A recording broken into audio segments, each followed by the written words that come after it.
I once heard the whispers, they sang to me softly. Now I replace them with liquor and coffee.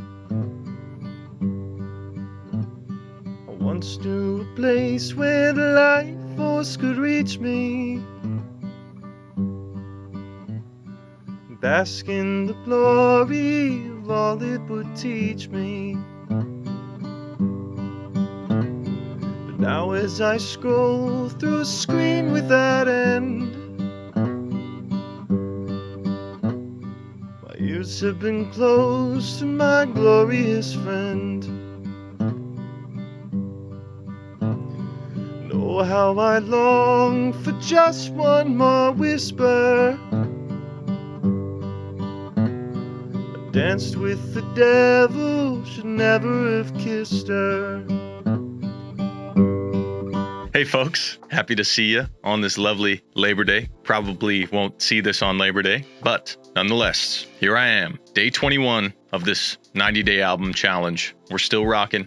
I've got a song to record called I Once Heard the Whispers. I wanted to talk about three things. Number one, the story behind this song.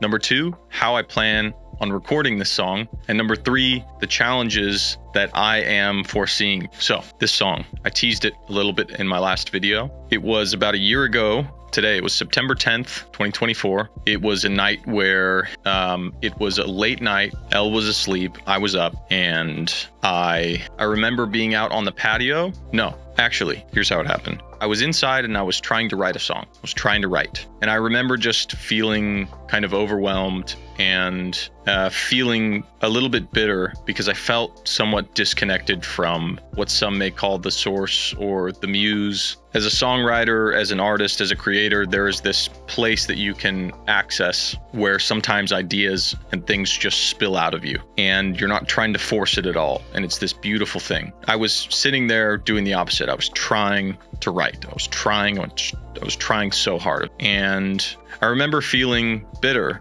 because I remembered a time where the source or the muse felt close by. It felt really close to me when I was younger. I felt like I had a stronger connection.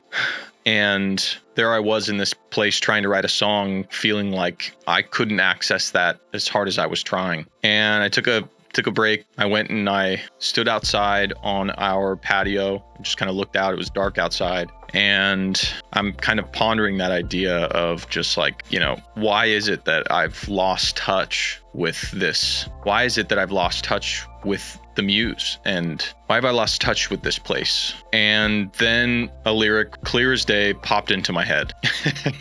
It was so ironic how it happened. And it said, I once heard the whispers, they sang to me softly. And so I went down, I sat back down with the guitar immediately, and I was like, oh my gosh, that's fascinating. That's something. So I started writing, and I think I had already had a kind of a chord structure that I was playing around with, but these words just started pouring out of me onto the page. And I think within 20 minutes, I had the full song written. There was never really a moment where I was kind of doubting myself or anything. I was just in full connection with the muse and full connection with the source. And this song just poured out of me onto the page, and I've yet to record it. I have many voice memos of it. It's a very raw and vulnerable song. The craziest thing about it is that the song itself talks about feeling disconnected from the muse, whilst I was probably the most connected to the muse and the source that I've ever felt. It's this kind of beautiful, ironic piece. It's an amazing thing.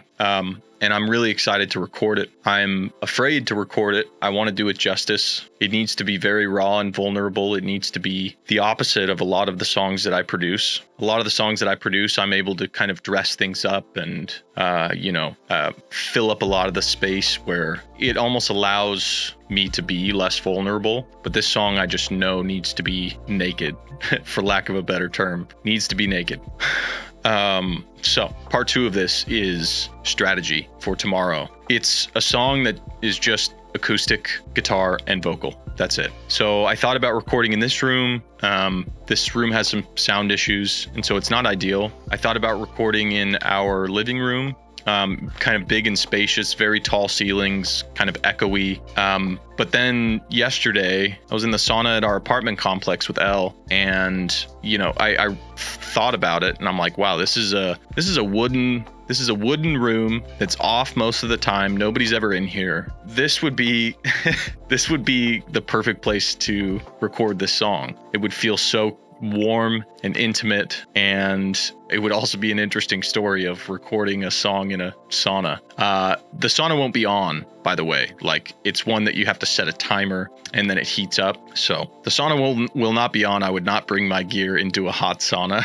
I'm not that dumb, but I have landed on that idea, and I'm going to give that a shot. I'm going to record it in a wooden sauna and see how it sounds. I'm going to give that a shot tomorrow. I've been practicing the song and kind of rehearsing it and how I want to deliver it, but as close as I can get to just kind of releasing and just being completely raw and authentic, that's what I think this song really needs and requires. So part 3 of this is kind of talking just about strategy for the production and challenges that I'm already starting to think about. So number 1, I don't want to use any pitch correction on this song. It's just not what it needs. So that means my vocal takes need to be good. I'm not a great guitar player by any stretch, and having to focus on playing the guitar while singing, it presents this dilemma for me, because I feel like I can deliver a better vocal performance when I'm singing and playing, but I feel like at that point the acoustic performance suffers. So I'm kind of caught in between a rock and a hard place on that one. So I may just try 2 different versions and see where we land. I may start by recording just the guitar and then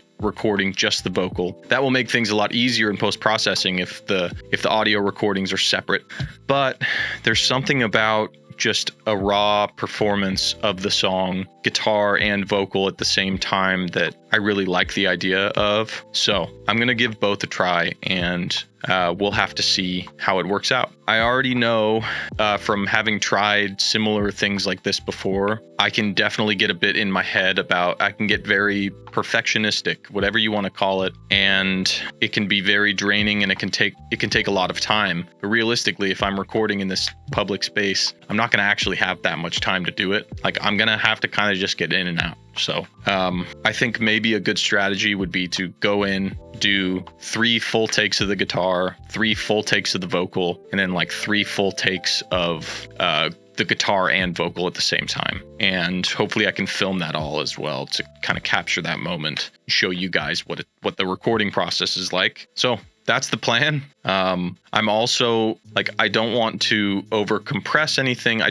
want it to sound like you're just sitting in a room with me and I'm just playing you this song with my guitar. And I don't want it to sound I want it to just feel like genuinely as authentic as possible. So that's sort of the idea on this one. If you've been watching any of my other videos or listened to any of my other music, it's very, very different from what I've released and created, but it's a lot more similar to the way that I write songs initially. Like, I love the production process, but I feel like a lot of times the core heart of the song can sometimes get lost in translation when I eventually end up overproducing a song. And I'm afraid that I'm going to get too involved on the production side on this one and just ruin it. And it's a gorgeous, beautiful song, and I don't want to do that. So I'm going to have to that's why I'm laying this out now, so I can just have this plan and stick to it. And when I reach those points of feeling afraid or feeling like when I reach those decision points in the production, hopefully I'll have this as a guide, as a roadmap. And yeah, I'm really excited. I'm so excited for this one in particular. It's a very emotional song. I think it has the potential to connect with people on a very real, raw, and human level. So I'm really excited to bring this to you. In the days to come, I'll be working on it probably all week, maybe even into the next week. Who knows? I don't know. Maybe we'll knock it right out of the park on the first day. That would be something. Oh man, if if I could just record it and we come back in here and it's like it's already there, that would be so awesome. That would be so awesome. But I'm not going to get ahead of myself here. I don't expect that that's going to happen. I have no evidence, not a shred of evidence to believe that that's how this is going to go down. But anyways, I'm just talking this through right now for myself, but also like I hope that this can be helpful to maybe other songwriters out there, to just kind of see my process and how I'm trying to improve my sort of pre-planning stage before I get into the recording, because I think that is just as, if not more important than the recording itself. You have to go into a session with intention, and you have to have a roadmap of sorts, and that helps you make decisions, because there are infinitely many decisions you can make when producing, writing, creating a song. When you have that intention, that can act as your guide, and it can help you make those decisions and stay true to the core heart of the song. So that's what I'm going to try to do with this one, and I'm looking forward to it. So yeah, I could have easily not posted a video today. It's late and I need to go to bed, but this is as much a part of creating an album as you know, the actual recording and production itself. This is the planning phase, and I hope this is illuminating on some kind of level to someone out there. But thank you guys for watching this. If you are, I really appreciate you, and we're in this together. Let me know in the comments if you relate to this in any sort of way, if you're excited, if you've been enjoying this series so far. I'm looking forward to bringing you more videos every day, more songs, and just improving as much as I possibly can before AI takes over or whatever. Anyways, have a great rest of your week, and love you guys.